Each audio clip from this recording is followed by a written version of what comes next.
Hi, my name is Benny Johnson. As some of you know, I've been struggling with addiction. However, I decided to change my life and went into recovery. I've started this podcast 90 Days Clean, and I want to take you along in my journey. What does lie ahead of me? Let me be frank, I do not know. Will I ever drink again? I do not know. This is how Stairway to Redemption was born. It is my search for answer in a real-time process of what is going to work for me. It is then my aspiration to help you figure out what's going to work for you. It is our journey together.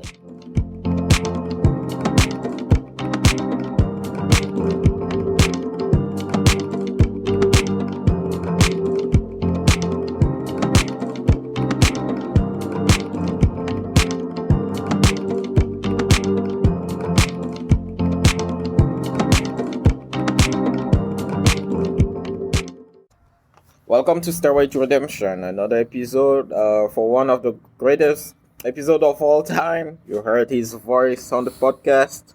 He's my recovery partner in crime. He just reached his 1-year anniversary. We went to inpatient together. I gave you guys Rich. Hey, how you doing? July 25th was 1 year. Nice. How are you doing today, Rich? Good. Good. All right, you know how it works, man. I cannot wait to dive in, but we need to start with the state of the mind address. So what is it like to have reached the 1 year milestone? It's awesome. I just think back to I always think where I was, where I am, where I want to be. I still do the one day. That's my mantra, one day at a time. But like where you want to be, even though it might be the future, I still take everything one day at a time. So where I was a mess a year ago. I mean, that was right, July, the end of July, and that's when I got, we know the whole story. Well, not we, but yeah. I've told you the story of lighting myself on fire with the barbecue, and then that was my bottom. Then I went into inpatient, and then, so that's where I was. Where I am now is 1 year sober. I can't believe it. Where I want to be is now looking forward to doing it still one day at a time, but I'm looking forward to the 2 year. Yeah. Not that I project it, because sometimes, if you look too far, it can mess you up. Yeah. But that's the goal for where I want to be, because I'm now, do the one day at a time, but it's now with the sobriety, I'm trying to concentrate on 1 year at a time and putting it, instead of saying I'm going to be 30 years sober and whenever. All right, I did 1 year. Now let's make it to 2. Because it's going to be tough. Yeah. No matter what they say, the first year's a gift. Yeah. Not like it's easy, because it was hard and there were some things in it which we'll get into. But that first year is a gift. And then from what the the long timers, I don't want to call them old people. The long timers. I call them the long timers. They say the first year, yes, but then the real work, because I was talking to Eddie and he said that he's done, I think, 5 or 6 1-year anniversaries. It was either him or someone else, but because he had told me when I was getting close to 365, he was always like, "Don't fuck it up." Yeah. And he said it in a good way, because he had been there like 5 times, and then he was really close. He was like the 11th month, and something happened. So I got through that, made it a year. Now it's like you got to watch and not get too comfortable. Okay, I feel you. All right, so you know how it is. Now tell us your story. Like, we know the famous Lit Up on Fire, but what led to it? It goes back to when we were in intensive outpatient with Joe, the counselor, where he said, "It is until it isn't." Yeah. And that might it works until it doesn't. That might be his exact words, but to me it was, it isn't. I had tons of fun drinking. Yeah. I met a lot of women. No doubt about it. A lot of friends, a lot of partying, and it was fun. And until it wasn't any fun. I mean, I graduated, I partied I graduated at Delphi in 3 years. I was on Dean's List every year, and I was drinking 7 nights a week. So, I mean, I partied hard, studied hard. Yeah. And that was great. That was my 20s. 30s, I was partying. And mine is a long story because I went to dental school after Adelphi, but my dad's a dentist. My brother's a dentist. Now, we went in at the same time, but it wasn't for me. After 2 years, I couldn't handle putting my hands in someone's mouth. And then I got into insurance, and that's where I'm at now. Yeah. But it was always like, and I'm amazed, like, thinking back on it, that I was successful as an insurance broker, and I was a functioning alcoholic. I was a mess. I mean, not when I was working. Whenever I worked, I never mixed it. But come 5 o'clock or 6 o'clock at night, then it was party time. And then I would still get up the next morning early, hungover as anything. And and I noticed it took me longer and longer to where I was feeling okay. I was still doing business and functioning, but like feeling really clear and good. And then if I want to trace it back, deep down I knew I was an alcoholic for not the last 9 years, since 2014. Because I related to the Allman Brothers show. I went to the last Allman Brothers show, and we pulled up to the Beacon Theater, and I fell out of the taxi cab. I was a mess before we even got there. I was only allowed to go in because they wouldn't let anybody else normally go in. But my friend knew the bouncer or the doorman and was like, look, I'm going to keep an eye on him. I'm going to be like taking care of him. And what happened was, first set, I passed out. I don't remember what happened. I was passed out. They played 3 sets that night. And then I woke up, and I always recovered well. And I was like, all right, I'm not an alcoholic. Look at me, I recovered. But that was, and then it got more and more where I was having those Allman Brothers shows. Yeah. Not going to them, but that was what I related my problem. And then, so that was 2014. 2015, really, I was thinking back on it now, because CC Sabathia, we talked about that. Yeah. Was 2015 when he said he had a problem and he left the Yankees right when they were going to go to the playoffs. And I was like, I didn't understand it. I was like, he couldn't wait. But then now in retrospect, you got to take care of it. When you need to get it done and you realize you got a problem, you go and take care of it. So that was and then progressively it got worse for me. Then there was one time, it was December 30. Well, I had given up alcohol for 40 days at a time for Lent, but I had a bottle of Jack waiting for me on Easter Sunday. Yeah. So I knew there was an expiration date. That one year was, I decided, because it was Blessed Mother's birthday, was September 8th, and I was like, I'm just going to do a dedication to Mary and not drink until December 8th, which was the Immaculate Conception. So that was 90 days. And then I said, let me do it until Christmas. And then I was like, I did it to Christmas. Then I'm like, let me do it till New Year's. And then I was like, New Year's Eve, I'm going to get effed up. And I got messed up. Yeah. That New Year's, I didn't think I was drinking that much. And I was at my parents', we were having the 7 Fishes Italian New Year's Eve. Yeah. And I was like, I'm going to just lie down before we eat. And then they couldn't get me up. But I really think if they just let me sleep, I would have eventually gotten up on my own. Yeah. But the good thing for my parents, because that kind of put the ball rolling, it wasn't that I didn't realize it right then, but they just started it by having me go to the hospital at Nassau University Medical Center that night. They called, and I ripped all the tubes out of me. I was real belligerent, and Like you didn't want any help from them. In the like, emergency, yeah, I yeah. didn't think I deserved to be there. Yeah. I mean, not deserve, but I'm like, I don't need to be here. I'm fine. And I'm Yeah. pulling all the cords out. I'm being belligerent to the nurses and the doctors. They called my mom and said, we're going to have to send him out of here. And he's really in bad shape. But so my brother-in-law came over and calmed me down. Mm-hmm. I ended up staying at Nassau University Medical Center 4 days. To me, it was just like a vacation. If I knew somebody who could sneak me alcohol in, I would have said, bring it. Because I was there for 4 days, and then my brother-in-law picked me up, and he said to me, Rich, you think you got a problem? And I was like, nah, that's just a blip on the screen. I was like, it was just this little slip up. It was nothing. He drops me off at home. I walk over to the liquor store right after he gets out of my sight, pick up Jack Daniels. So it was still denial, not just the river in Egypt.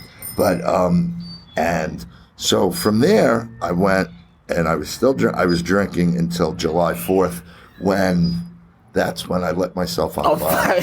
I didn't think I was drinking that much, but I was barbecuing chicken, burgers, steak, and I just fell into the grill, man. I just it didn't hit my face because it screwed up my hand and my wrist, and I had the scars to show.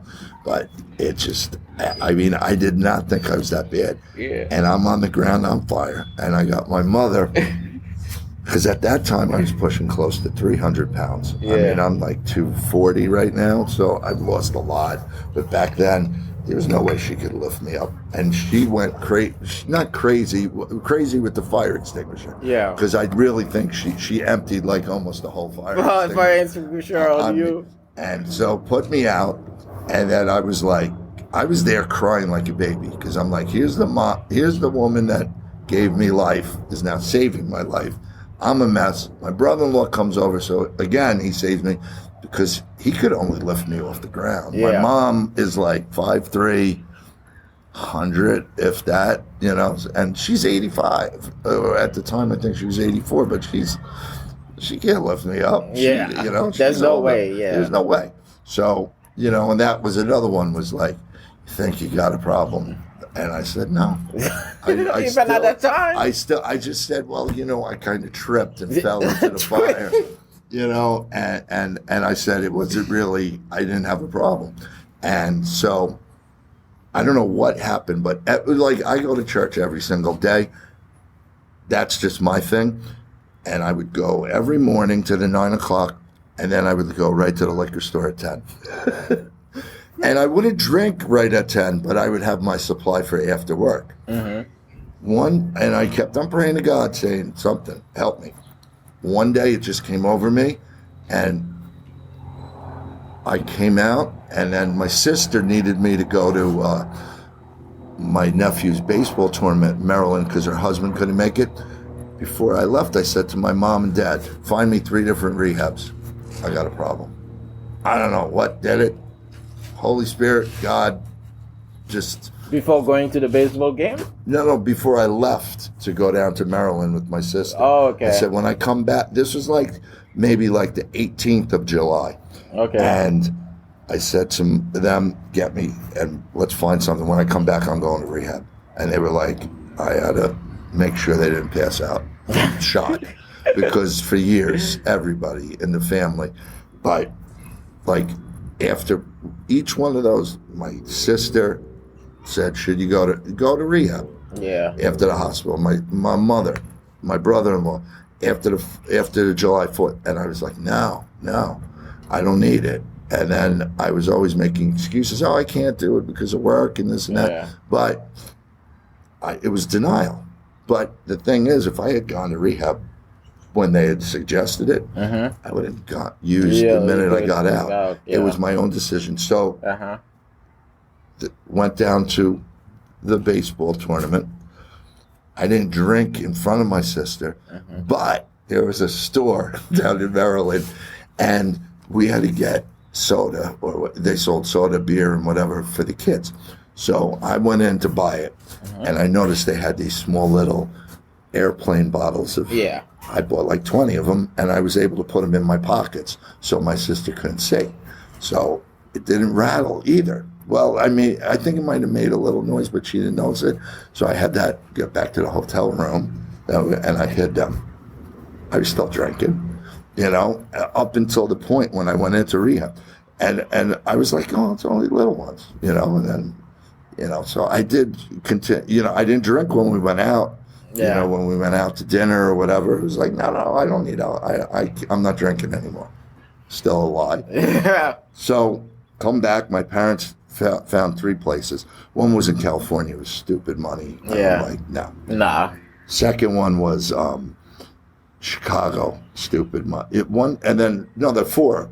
The third one was in Jersey. It looked shady. Yeah. I didn't like the way it looked. It was like dark and gloomy. Dark and gloomy. I thought it was like going to be like The Shining. Yeah. I was like. So then they had Seafield. Okay. And we had good and then I asked my brother-in-law, I asked the priest of my church, and he knew someone at Seafield. So Seafield it was. I was like, it's in the Hamptons. It's got the beach. Yeah.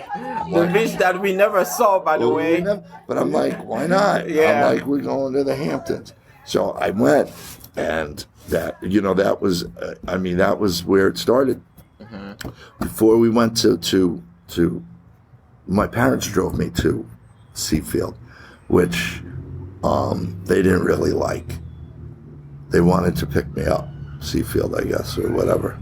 I forget what it was, but no, like when I had to go to Amityville to get like analyzed and to get checked in. Oh yeah, like the. And then they wanted me to get on like a van, and I said, no, my parents will drive me. Yeah. And they thought that I was gonna like try to get out of it, but I didn't. But that morning we all went. My parents, my brother-in-laws, my sisters, and my brother-in-law's mom, because she was integral. This Kathy, she's been in the rooms for 39 years. After we went to church, she said to me, just do one thing. She goes, do one thing. She's like, take the cotton out of your ears, put it in your mouth when you go out there. And, that's what I did. And I ate it up and I drank it up. Well, that's not a good thing. Yeah. But I just listened and listened and listened when I went to Seafield. First, when I was there, I was sitting in the lunchroom and I was looking around, not comparing myself to people, but I was just like, man. I'm here. Yeah. What the fuck did I do? Oh yeah. And no, I just sat there really, and I was like, I felt like I was in prison. Mm-hmm. But but then I ate it all up, and I mean, we did the AA every night. I could never ever say I'm an alcoholic, and then I finally admitted it. Then I went to what was it? Then because they do the mayor, and I got elected mayor. Which got elected mayor on the which was unbelievable. Well, we had the talent show, and I flipped the switch on the talent show because they had all the rules, and I flipped them. Like I said, if it was like not a rehab, what the rules would be. Because the full disclosure, in that rehab, we are not allowed to fraternize with like the other sex. So like you were like, if I run for mayor, like all rooms will be open, slightly ajar. I said, guys will be able to go in girls. And people were laughing their ass off. And then there was the other thing was, you could show as much skin as you want. Yeah, because we had a dress code too. Yeah, oh my God. Thongs were encouraged. And so I got elected mayor, and that blew me away because most of the people there were 20 years younger than me. Yeah. I mean, I'm 56 now. I was 55 at the time. So that I took that as an honor that I could relate with everybody. Mm-hmm. And I know that was the one thing I noticed at rehab, that no matter what, doesn't matter, black, white, Chinese, Jewish, Catholic, whatever, Yankee fan, Met fan, Democrat, Republican, Trump, Biden, whatever, everybody wanted gay, straight, lesbian, trans, whatever the heck. They wanted you to work. They wanted to help you to succeed. Yes. Everybody wanted you to succeed and get sober. And that blew me away because I'm an insurance broker and nobody wants you to be successful. It's a cutthroat industry and nobody wants you to I mean, maybe they say they do, but it's a dog world with that. So when I saw that, I was like uplifted. Like I'm like, wow, people are actually. And I mean, we went for. There were a lot of interest. They're gang members. There were like a lot of people who had like issues with the law, hiding out. Like, they were bank. There was one guy who was a bank robber. Yeah. You know, there were other people, and not to look. No judgment, but I'm just saying it was like a real cornucopia of people. No. And it was really, and so when I got mayor, I was really blown away by that. I was really honored. But, and that's when I got to know Benny's real name. Because we had to do the attendance. And I knew him as Benny from day one. And we met and we became friends there. And then I'm looking and I'm like, look, you have to read the list. And because we have to do the roll call every day. Yeah. And I look and it's like Quadro. Man. Quadro. And then he raises his hand and I'm like, Benny. I'm like, that's your name.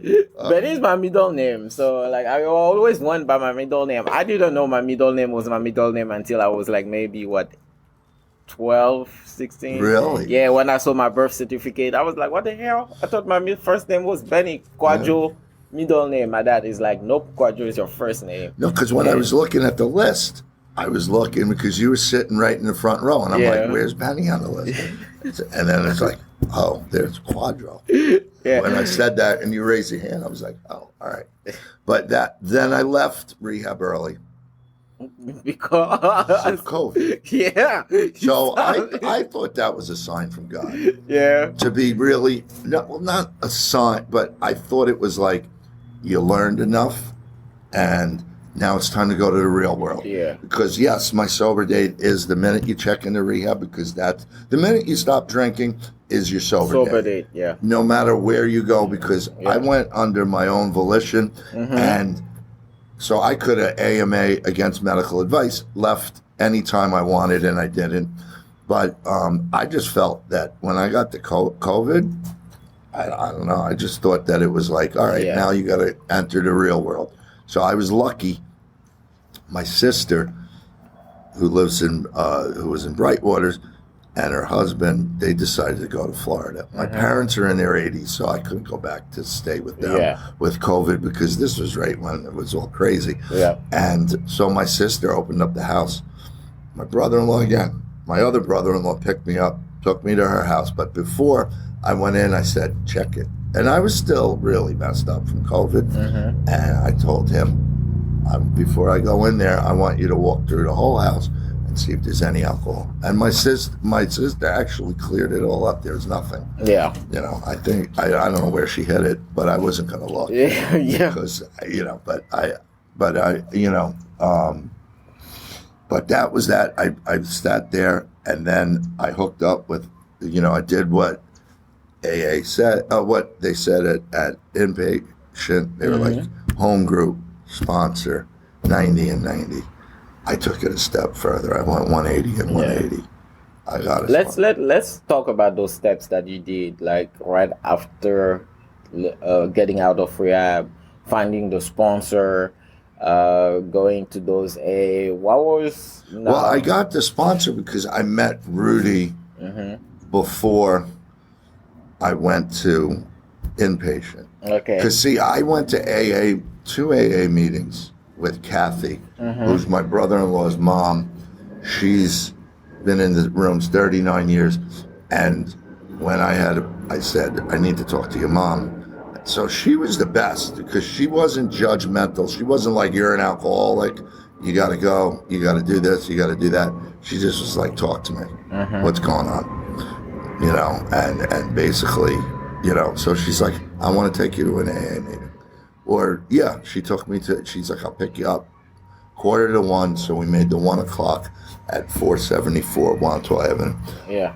I met Rudy because I raised my hand there. This was before inpatient. And I said, you know, and they passed and he gave me a book. Or no, it wasn't everybody. It was just his phone number. Yeah. Because he took a book, wrote his number down and said, call me. And then he didn't think I was going to call him. But after that, I remember Kathy dropped me off, and she was like, "Don't drink, go to meetings." What did I do? I went and I drank. This was still before I went to inpatient. Yeah. This was sometime between when I lit myself on fire and inpatient. Yeah. And so I was still drinking. But I went there and I met him. I kept the book. I didn't know. I was like, yeah, I'll just keep it, with that. Because he wanted me to give him my phone number. I said, no. No, yeah. I said, let's just do it this way. This way. That's interesting. Because he did want my number. I said, no, I don't think it's necessary. I'm like, I will call you. Yeah. And he was like, and later I found out he was like, no way. Yeah. So from the one good thing about Seafield was, right when the last week, before I got COVID, but the last week when you're there, they do like that, not an exit interview, but it's like your last talk. Yeah. And they want to set you up so you don't fail, or not that, because some people do fail, but to help you to prevent failure. Yeah. So they were like, home group, you got to pick it near you. But 90 and 90, you got to remember to do that. But they're like, sponsor, and we want you to have a sponsor before you leave. I called Rudy. Okay. So now the question is I can tell that, AA was very instrumental into your recovery at the beginning. Now that you have a year under your belt, what's your relationship with AA? Well, we can go, like Rudy, the first 6 months was the sponsor. I went to 2, 3, 4 meetings a day with him because I really needed it. And I did 180 and 180. Then, let's see, 6 months. So July, so that's January. Yeah. Okay. In October, I was stepped down from 3 days a week intensive to just 1 day a week outpatient. Clinic, yeah. And I met people in the group, and I met my friend. Yeah. And we became friends. And she had her own things and whatever she was going through, and we kind of we hung, we just kind of bonded or whatever. At that outpatient, and we just talked and we said hello. But then. Come January, she broke her arm, collarbone, because she was in an accident. Yeah, car accident. I remember that. And so then January we started hanging out more, going to more meetings and whatever. Then she got pregnant, not from me, but she. So I was helping her because she had 2 kids. She's recovering, and then she's pregnant. So you started going less and less to AA during that time. Then when I started helping her more and more, I thought in my crazy mind, I'm doing service, which is what AA preaches. Yeah. So I'm like, all right, I'm servicing, and I'm doing service, helping her. I would drive her. She needed, because she didn't have a car at the time because of the accident. So I would drive her to work, not work, I would drive her to school, drive her here, there, whatever, that she needed, pick her up to go to meetings, this and that, whatever so I was doing more service, and I was like, I don't need AA, I don't need AA, but I'm doing service, and I'm still doing outpatient, so I figured outpatient's 3 days a week, and I don't need AA. So for you at the time you thought you were balanced. But that wasn't in January. I was still going to meetings a lot. Yeah. I was still going when I wasn't hanging out with her, or I wasn't going to outpatient. I was going to meetings. Yeah. But then that was January. Then right around April, May, probably March or April. Then it started really doing more service with her. And and I'd say for 3 months, from May, June, July, May, June, so June, July, August, and September. and May. For like 5 months there, I wasn't going to meetings. Yeah. I just wasn't at all. I was doing all service with her. I was doing outpatient. And maybe I was going to a meeting once in a blue moon. But then it blew to the point where for 3 months straight, I didn't go to any meetings. I know it. I don't know how I stayed sober. But it was service. And I had the network of Benny. I got to talk to you on a daily basis because when we would go to outpatient, I would drive you. Yeah. You know, to and from. Or just from, and we would hang out. We also record some episode of the podcast. Yeah, we would do that. Yeah. So we would get together. I would see people, talk to Katie, talk to other people in the program. Yeah. Talk to Nick, and I thought, you know, I got a sober support. I don't need AA. Yeah. And then, you know, and I was doing service with. So I was like, I don't need AA. But like, yeah, because I remember our first counselor in, shout out to Joe, in outpatient, emphasized the importance of having a support network, you know, and I'm glad you're my support network and we have great people. Katie is another one. Yeah. And I like the fact that, you know, like, I understand where you came from when you say, like, you know, you were doing service to help, but like also Joan. Yeah, you know, Joan was good too. Yeah, shout out to Joan too, who was on the podcast. But yeah, like now when you do in retrospect, what is it that you think made you, because so then for 3 months there, I didn't go to anything, and then I was kind of early sobriety, so I wanted everybody to be sober and help everybody. Yeah. And nothing against, but I probably helped her or enabled her, not to use or anything, but where I did things for her that she could have done herself.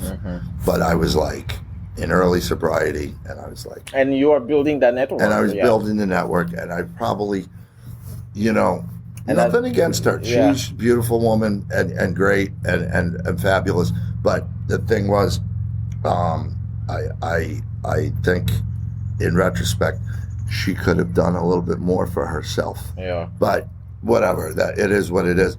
But now tell us how you found yourself path, because you know that could have taken somebody out. I was taking on a lot of her issues, a lot of her problems. I was taking on, which is not what's recommended. Where I was getting upset, and it almost felt like I was like wanted her sobriety more than she did. Yeah, I don't know, you know, how she feels about that, but. You know, I did a lot, you know, and then you and Joan noticed that I was a little stressed out. Yeah.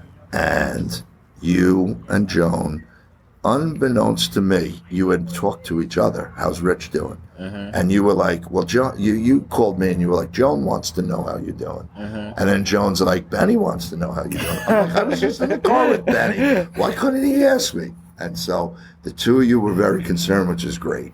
And so you had mentioned, why don't you check out, you and Joan both on different things, different time, different conversations said, check out, because you're both members there. So I went there and I got hooked there, and it was a great group of people. Yeah. And I go there 5 days a week, and I picked up 3 or 4 coins. The coin that you missed one, and those are the coins I missed when I was doing service.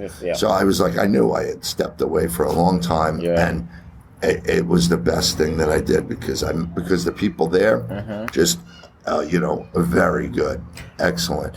And I had been at a different home group when I was with Rudy. I mean, to go back into it, with Rudy, kind of outgrew each other. Yeah. I don't know. No, it's fair to say. Yeah. But I think I outgrew him, and I don't know, he was taking on other sponsees. Yeah. So he had about a lot. So I think, one, he was busy with a couple other guys. I'm not blaming him or anything. And I just was like doing service with So I was like, it was a natural break. And we didn't have a fight. We might have argued about something because we're both thick-headed. Yeah. And, we might have said something, but it was, I love him. He did the most. No, he's amazing. He did the great. most for me. He really helped me out of a bad place. Mm-hmm. And so I'm indebted to him for life, but it happens. Uh-huh. And people, they tell us, you got to understand, you're not married to the person when you get a sponsor. Yeah. And it happens. And you can't be afraid to drop a sponsor to get another one. And it just naturally occurred where Rudy and I just parted ways. Yeah. I think there might have been a little bit of a fight or whatever, but it just organically, I was less and less talking to him, more and more helping Amanda with service. So that was my own doing. But then you and Joan noticed that I was a little stressed because I was taking, and Joan knew because she was inpatient with so she knew her whole situation. And the two of you saw that I was a little stressed out from helping and taking on a lot of her problems and issues. And everybody's got problems and issues. Yeah. Hers weren't any different than anybody else. But I did that, and I disappeared from AA for 3 months. And how I stayed sober, because there were some stressful days and nights with doing the service for her, because she was needy, without a doubt. I mean, I can say that. I don't think I'm insulting her by saying that. Yeah. And she needed my help, and I was there for her. Mm-hmm. And a lot of people saw it there. And she even said it to Joan, how much gratitude she had for what I did for her.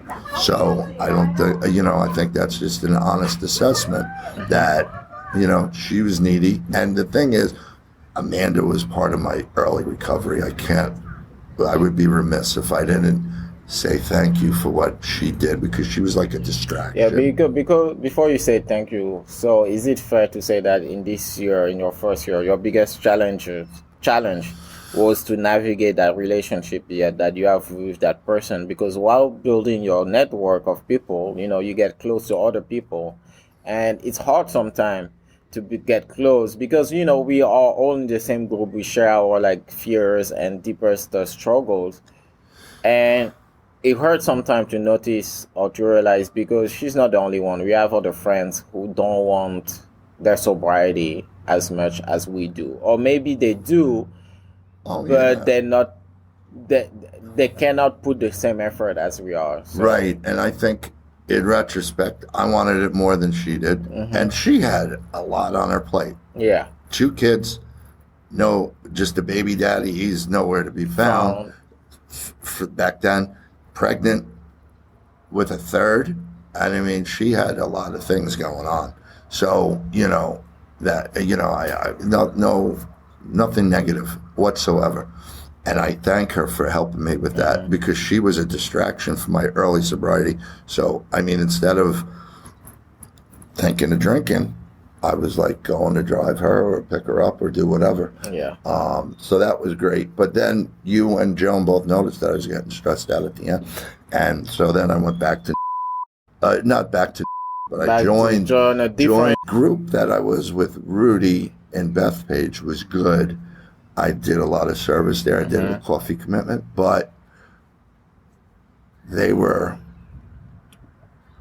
older. Not old, but it just seemed that it was just, I don't know, it was a different vibe I got when I came to. Yeah, getting the vibe. And I noticed that, that no new we go to, they do the day count, and you're a proud day counter.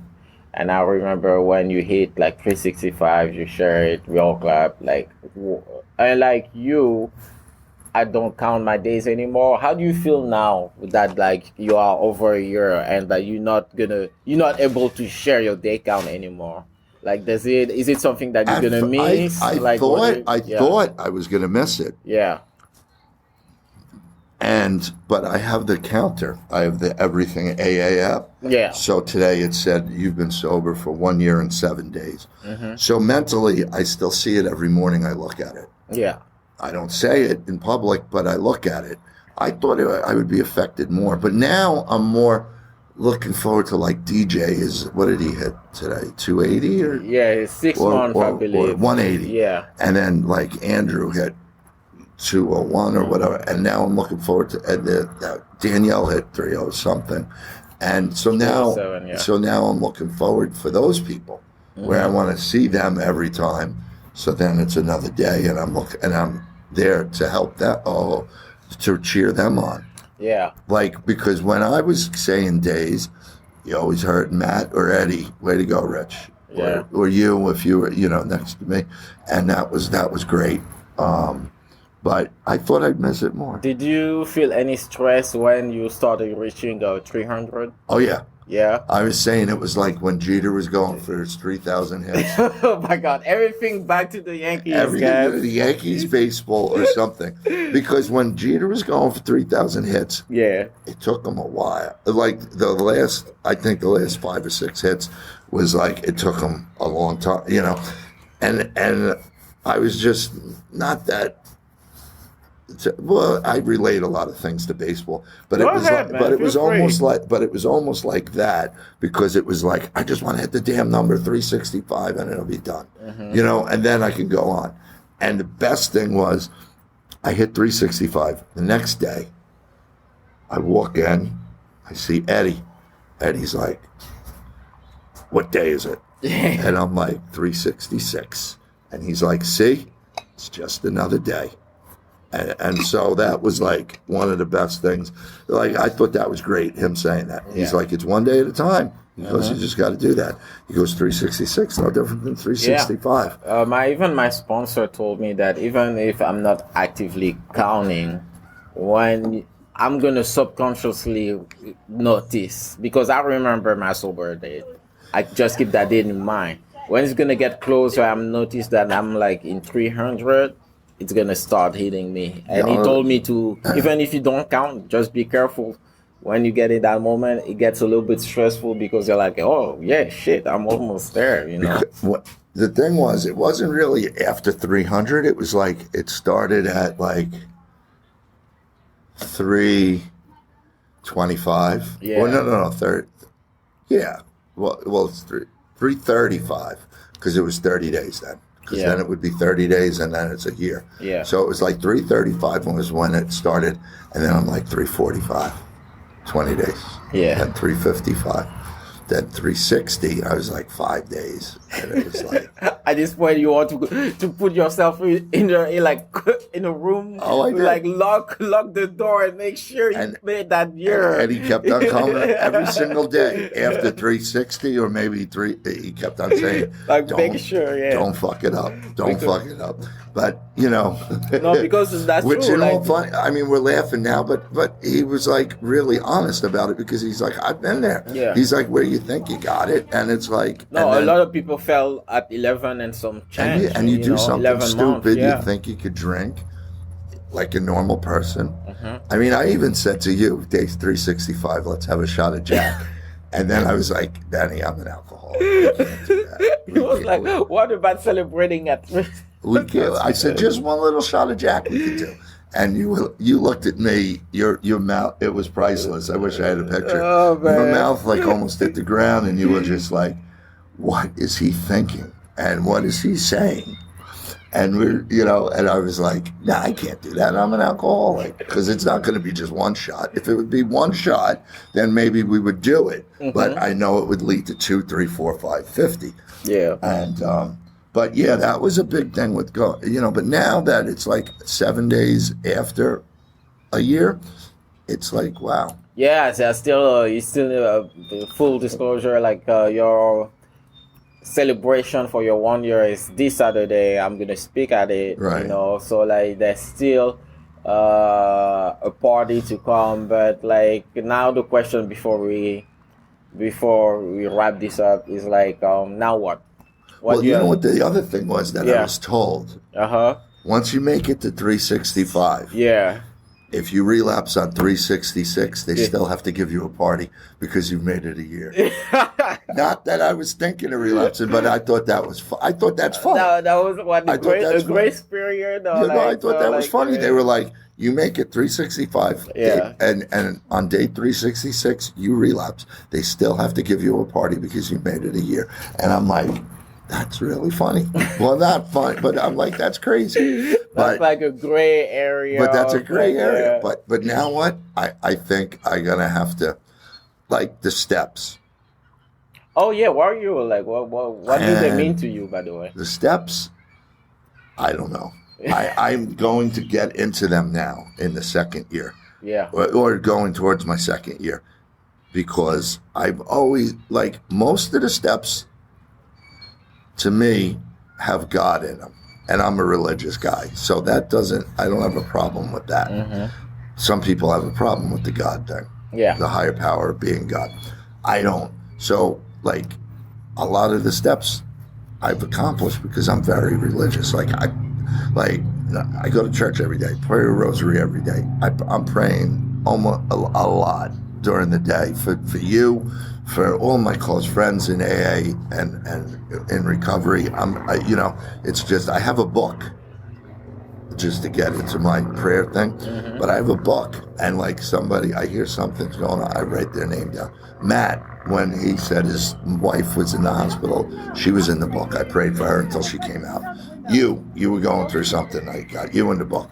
So I'm always so that part of it, I'm good with. Yeah. And then, like, the only one that I really, like, number one, because Leo Hurley, take what you want from AA and leave what you don't want. Mm-hmm. But he said, number one, you got to practice every day, because if not, what are you doing? Go drink. Yeah. He didn't say go drink, but really, what are you doing? And so I practiced that, the God thing. And then the amends, I mean, I've tried to make amends to people where I've said, and they were like, you don't have to, because we've seen a change in your behavior. Yeah. And I'm a big believer in an actions speak louder than words. Yeah.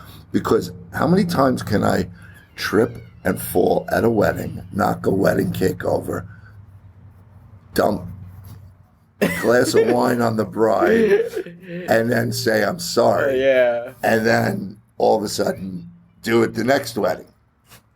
I'm sorry. Yeah. Just, you got to have actions. Yeah, that's true. Sorry is cheap. Even Bill W., who wrote the 12 Steps, said that they're a suggestion, not a be-all and end-all. And he said, if you try to be the best version of yourself, try not to harm, try not to hurt anybody, and try to help people. He goes, by God, at the end of the day, you look at the 12 steps, you've done all of them. Yeah.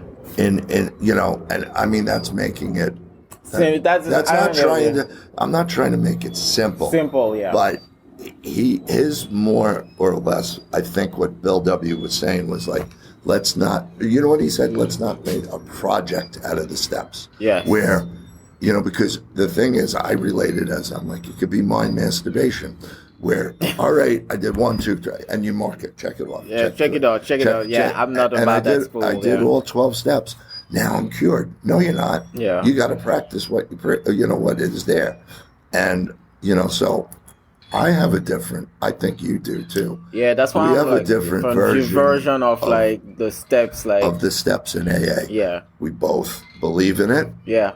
We both believe in the steps. We both believe in AA, but I don't think it's a be-all. I'm not of the school of thought who thinks that you need to go through the step as soon as possible. Like, if I'm being honest, I share with you the same.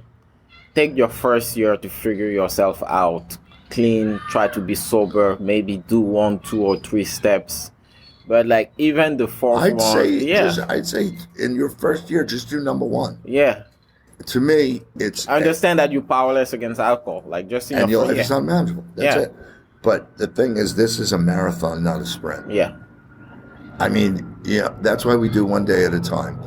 And because 24 hours, you can't drink or do anything for 24 hours, but not do anything, but if you can only do 24 hours and then you attack the next day. Yeah. Because the next day is not guaranteed. You know, like they say, the past is the past. You know, the future is unpredictable. We don't know what God's plan is. And you only have the present. So live in the present. Because I do one day at a time with women. I'm like, well, maybe she won't be crazy tomorrow. Yeah. Maybe she'll be normal tomorrow because it's one day at a time. Yeah. Let's see. And I'm not saying all women are crazy, just the ones that I deal with. But maybe that's saying I'm crazy. But anyhow, it's one day at a time. And let's see. Maybe something will happen. And, you know, whatever. It'll be, you know, good the next day. And even with business. I have a bad day at work. I used to like think, oh my God, I lost that sale or whatever. And it would really and I'd be like, whatever, let's see what tomorrow brings. Hopefully tomorrow brings something beautiful. And, you know, but I'm not going to preach this at an AA meeting because they'll kick you and me right out of it. I know, man. They're going to kick you in the head. They're going to kick us in the head. Because if we ever said that, where it was like, wow, because... And I understand. I respect the house. I respect the house rules and that there's a formula. Yeah. 90-90, get a sponsor, home group, and do the 12 steps. Yeah. And that formula should get you sober. But to me, if you concentrate on too much on any one of them, I don't know. You got to look. To me, I'm a big picture guy. Yeah. Deep thinker like you. Big picture. And it's like, let's do it to try to be so we're sober the rest of our life. Yeah. Because, all right, I can do the 12 steps in a month. Yeah. I could say, all right, I did the 12 steps. And then you can raise your hand at the meeting. Who had the spiritual awakening thanks to the 12 step? Yeah, now you can sponsor somebody. Yeah, but you mentally not there. Yeah. And like, I'm sorry, like when I see some people, I just get the vibe. I'm like, yo, I will never take that person as my sponsor. They're not there. I'm like, no. And with me, people have asked me to sponsor them, and I'm like, I haven't done the 12 steps yet. Yeah. And they're like, I'm like, nope. And they're like, I don't care. And they said to me, I don't care. I said, well, I won't be the sponsor. I'll be like your surrogate sponsor, if that's such a word. Yeah. But I'll support buddy. I'll be a support. Yeah. And that's the one thing I believe in the most is what we have. You and I have. Is the support group. Yeah. Because I know if I have a problem, I could call you. 12 steps aren't going to do that. Yeah. All right. Well, last question because we're about to wrap in the world in about an hour. Like, yeah, we're getting close to an hour, right? When we're lucky enough to have each other, right? And when we build that support network, we might run into some people who don't like it, who don't want it as bad, or who don't have the same intentions, and sometimes it's taking a gamble, you know. What are you personally, now that you know you had the experience with, now in retrospect, what are the signs that, hey, this is somebody I want in my team, versus like this is somebody I should stay away from?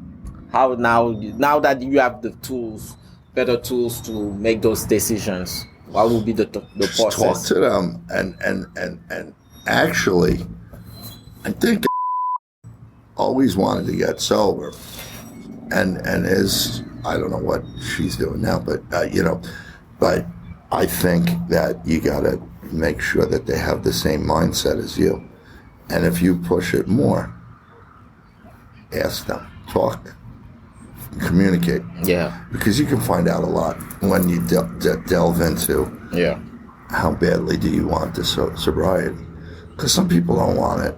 And some people are out there, not her, but other friends are just like, they want you to help you with everything. Yeah. I'm helping a guy, and a lot of it, I'm helping a couple of guys, and, just helping them, not sponsoring them. And it seems like they want you to solve that going problem. On deaf ears. Yeah. They want it. And they're not drinking. Yeah. But they're not. Me, I think like you, there needs to be those people need to be given their fair chance by us when we're like talking to them, and if they don't want it, like the hard part is cutting ties and be like, you know what, I done what I could. If they don't want it, I cannot have that person taking me down with them. And, well, that's the other thing, the negative energy and all of that. Yeah. Because then you could grab that. And I hate negative energy. Yeah. And sometimes it just still pull you down.